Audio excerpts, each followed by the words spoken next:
Okay, so I just made a mistake with my video because my finger was covering the lens, so I have to redo it. Anyway, so this is my first test of the solar cooking thing, and I have made some mistakes from the get-go. This isn't a parabolic dish, so it doesn't have a focus.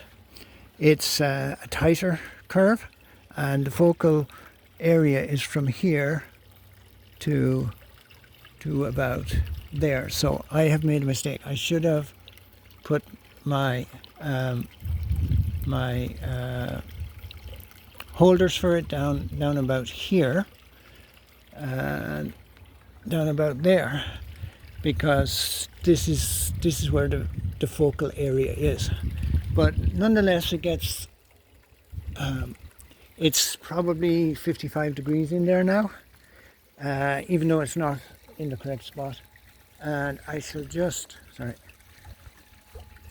I've got a little water squirt thing. I'm just going to squirt some water on this, just to show that it does get hot. So it gets to about, it's getting to about 130 degrees there, and it's probably about, it's not that hot in the pot because it's got water in it. It's got water, I can't remember how much. Oh, something's steaming there. But yeah, so this isn't the correct pot for it either.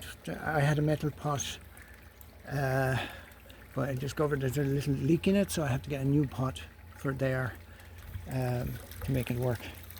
And readjust hole here, hole there, raise it up. I have to put something different than this on it, and the correct pot on it, and start the experiment again. But it's definitely does get hot, and I can hold here, and once I get to here, it's starting to get too hot to hold. Then all the rest, you know, like it's dragging the heat away. And so there is potential.